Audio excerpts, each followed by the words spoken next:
चला तर बघूयात आजच्या 5 जून 2025च्या चालू घडामोडी. बघत आहोत पहिला प्रश्न. माउंट एटना ज्वालामुखीचा उद्रेक अलीकडेच कोणत्या देशात झालेला आहे?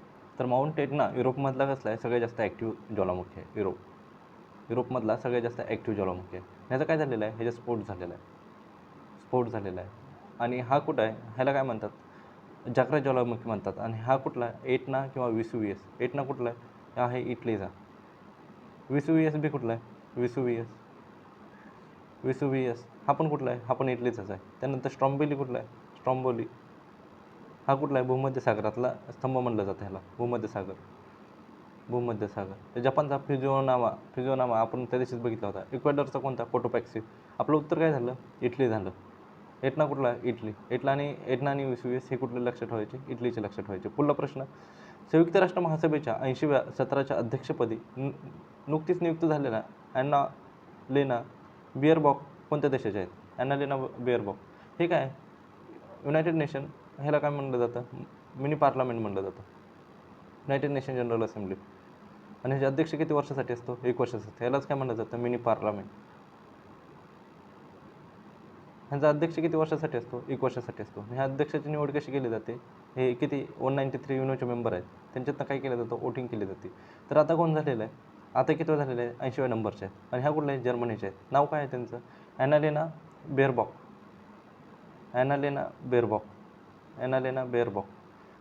ह्या कुठल्या आहेत? जर्मनीच्या आहेत. ॲनालेना बेअरबॉक. आणि ह्यांना मतं किती पडले होते? एका देशाला 1 मत असतं. म्हणजे 193 पैकी 167 आउट ऑफ 193 मतं पडली होती ह्यांना. पाठीमागचे हे किती आहेत? 80व्या सत्राचे आहेत. तर 79व्या सत्राचे कोण आहेत? फिलोमानेंग. आणि ह्या कोणत्या देशाचे आहेत? हे आहेत कॅमेरून देशाचे होते. आपल्या भारतातलं कोण झालं का? पहिली महिला कोण झाली? युनायटेड नेशन जनरल असेंब्लीची पहिली महिला कोण होती? अध्यक्ष ही पण महिलाच आहेत. ॲनालेना बेअरबॉक. ह्या कुठल्या आहेत? जर्मनीच्या आहेत. एवढं लक्षात ठेवा. तर पहिली महिला कोण होती? विजयलक्ष्मी पंडित. हे काय होते? युनायटेड नेशन जनरल असेंब्लीची पहिली महिला अध्यक्ष होती. कोण होती? विजयलक्ष्मी पंडित. आणि ह्यांचा कार्यकाळ किती सांगितला? 1 वर्षासाठीच कार्यकाळ असतो. आणि हे युनोचं काय आहे? एक अंग आहे. युनोचे किती अंग आहेत? 6 अंग आहेत. युनोची स्थापना कधी होते? 24 ऑक्टोबर 1945. ह्याचे किती? 6 अंग आहेत. त्यातलं काय? युनायटेड नेशन जनरल असेंब्ली एक अंग आहे. युनोचे जे अध्यक्ष असतात त्यांचा कार्यकाळ किती असतो? 5 वर्ष असतो. कोण आहेत? अँटोना गुटारेस. हे कोण आहेत? युनोचे अध्यक्ष आहेत. युनोचं हेडक्वार्टर कुठं आहे? न्यूयॉर्क. अँटोना गुटारेस. बरोबर. युनायटेड नेशन जनरल असेंब्ली हे पण काय आहे? त्याचं एक अंग आहे. जगातील सर्वात मोठा कर्जदार होण्याचा पराक्रम अलीकडेच कोणी केलेला आहे? कर्जदार म्हणजे काय? मी सगळ्यांना लोन दिलं. आता काय झालं? पहिलं जपान सगळ्यात जास्त लोन देत होता.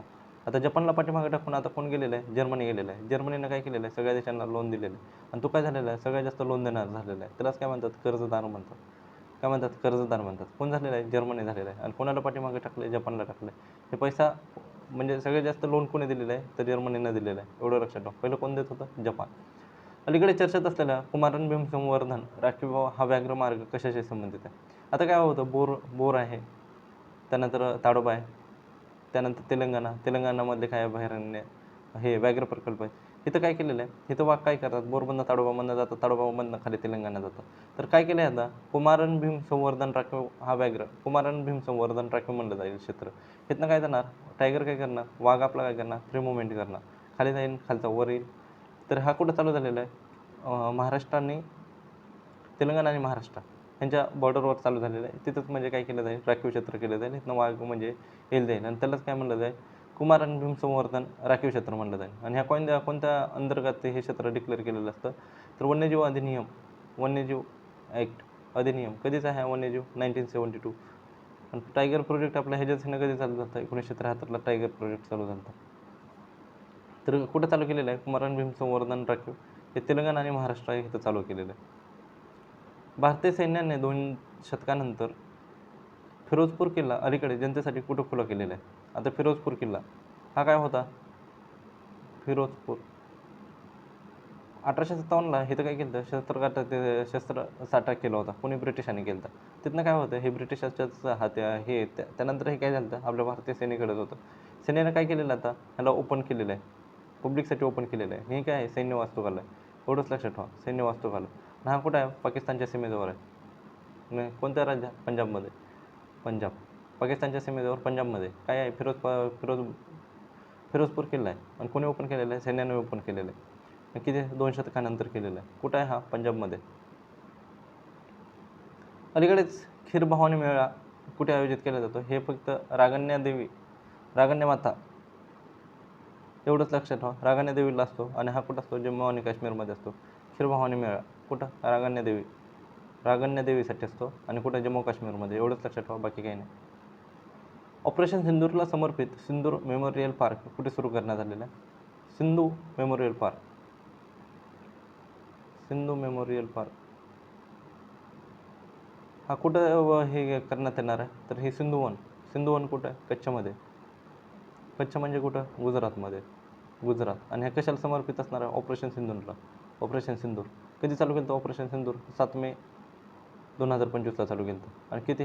9 त्यांचे जे एअरबेस होते त्यांना उडवलं होतं आपण. ऑपरेशन सिंदूर तर कुठं चालू केलेलं आहे?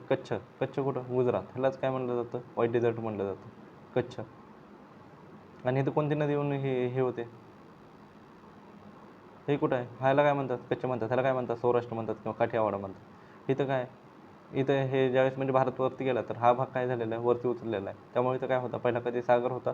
आता तिथं सगळ्यात जास्त किती? 80% मीठ इथनंच आपण काय करतो? तयार करतो, कच्छ रणमधनं. आणि इकडून लुनी नदी येऊन इथंच काय होते? हे होते, लुप्त होऊन जाते. फ्रान्सच्या अलीकडेच निधन झालेल्या एटियन एमिल बोलिव्ह यांनी कशात शोध लावला? तर हे काय होते? सायंटिस्ट होते. ह्याने कशात शोध लावला होता? गर्भपाताची गोळी. कोण होतं? एटियन एमिल बोलिव्ह. ह्याने काय केलेलं आहे?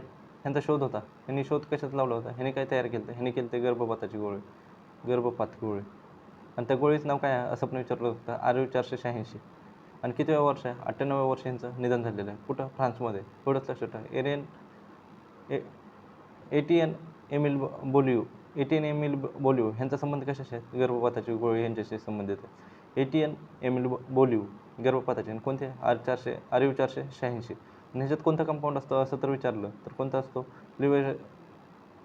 कोणता कंपाऊंड असतो ते सांगा. अलीकडे 2025च्या UEFA चॅम्पियनशिप लीगचे विजेतेपद कोणी जिंकलेलं आहे? ह्याचा होस्ट कोण होतं? लक्षात ठेवा. होस्ट होते म्युनिक जर्मनी.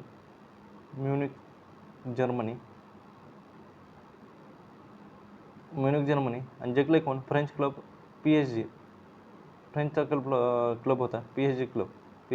आणि उपविजेता कोण आहे? इटली. हा कुठला झाला? हा झाला फ्रान्समधला, हा झाला इटलीमधला. तर एवढंच लक्ष. PSG क्लब कुठला? फ्रान्स. हा जिंकलेला आहे. कोणता? UEFA championship.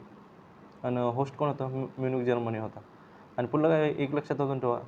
फ्लोरेन्स नायटिंगेल आपल्या किती नर्सला दिलता? 12 नर्सला दिलता. तर सुजाता बागुल हे कुठले? हे आपले जळगावचे सुजाता बागुल. फ्लोरेन्स नायटिंगेल ह्यांना काय दिलता? 12 नर्सला काय केलं? अवॉर्ड दिलता. कोणी दिलता? प्रेसिडेंटनं दिलता. आणि फ्लोरेन्स नायटिंगेल नर्स दिवस कधी केला जातो? पण किती तारखेला करतो? 12 मेलाच करतो, बरोबर. फ्लोरेन्स नायटिंगेल यांच्या हे बर्थ ॲनिव्हर्सरी असते. म्हणून काय केलं होतं? 12 नर्सला काय केलेलं होतं? हे फ्लोरेन्स नायटिंगेल अवॉर्ड दिला होता. तर जळगावची कोण आहे? सुजाता बागुल आहे. एवढं एक लक्षात ठेवा. हे झाले आपले आजचे क्वेश्चन. चला तर मग.